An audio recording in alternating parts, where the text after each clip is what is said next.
আসসালামু আলাইকুম সম্মানিত ভিউয়ার্স। আজ আমি আপনাদের সামনে আরেকটি নতুন ভিডিও নিয়ে আসলাম।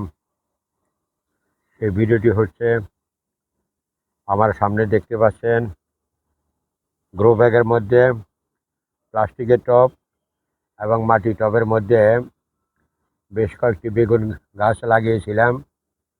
বেগুন গাছগুলি এখন খুব সুন্দর হয়ে গেছে। এই বেগুন গাছের উপর এখন আপনাদের ভিডিও দিব। আমি কিভাবে পরিচর্যা করি সে সম্পর্কে আপনাদের সামনে তুলে ধরব। এই বেগুনের জাতটি হলো পার্পেল কিং। আমি বাজার থেকে বীজের প্যাকেট কিনে এনে নিজে হাতে তৈরি করেছিলাম। তারপর জৈব পদ্ধতিতে আমি এই গ্রো ব্যাগ, মাটির টব, প্লাস্টিকের টবে লাগিয়েছি। এখানে মাঝে মাঝে আমি রান্নাঘরে সবজি পচা তরল সার আর খোল পচা তরল সার ব্যবহার করব। আর ব্যবহার করব পেঁয়াজের খোসা। পেঁয়াজের খোসার উপর আমি আবার আপনাদের আরেকটি ভিডিও দিব। পেঁয়াজের খোসার উপকারিতা কতটুকু এবং তার মধ্যে কী আছে সে সম্পর্কে আলোচনা করব। এখন আমার সামনে দেখতে পাচ্ছেন এই যে বেগুনের যে গাছগুলি, দেখেন গাছগুলি কত সুন্দর হয়েছে। তবে এখানে কিন্তু একটা প্রশ্ন রয়েছে। এই যে দেখেন, এই যে বেগুনের গাছের যে আগাটা আছে, এই আগাটা এখান থেকে আপনার একটু পিঞ্চিং করে দিতে হবে। পিঞ্চিং করে দিলে এই গাছটা খুব ঝোপালো হবো। এই যে এন থেকে এই যে বিভিন্ন শাখা প্রশাখা বের হবে। আর একটা ব্যাপার হলো, এই গাছগুলি অত্যন্ত ফলন হয়েছে, পাতাগুলি বেশ বড় হয়ে গেছে। এই পাতাগুলি কিন্তু বেশ রস শোষণ করে, যার ফলে এই পাতাগুলি একটু কেটে দিতে হবে।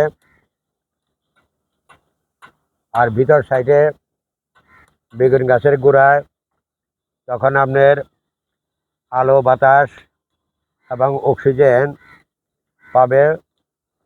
আর বেগুন গাছের সবচেয়ে বড় সমস্যা হলো, গাছের গোড়ায় কখনো অতিরিক্ত পানি দেওয়া যাবে না। মাটিটা যেন ময়েশ্চার থাকে সেই হিসেবে এটা খেয়াল রাখতে হবে।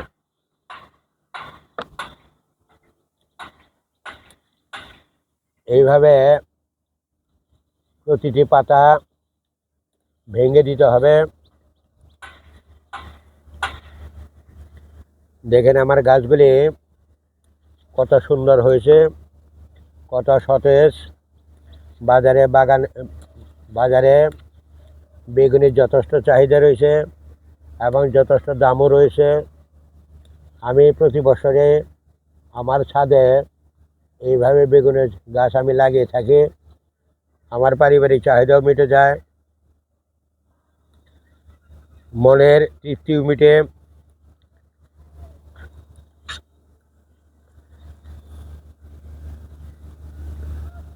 দেখেন 1 2 3 4 5 6টি এখানে আছে, আরও রয়েছে নিচে, সেগুলি আমি উপরে সারিবদ্ধ করে দেব।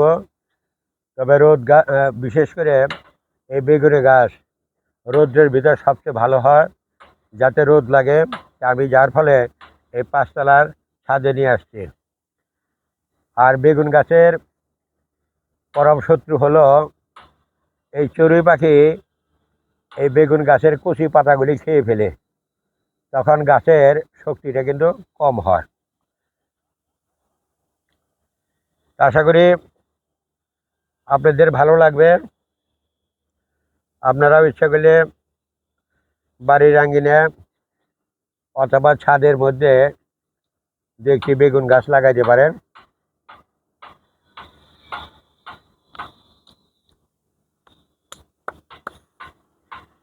তো সবাই ভালো থাকেন।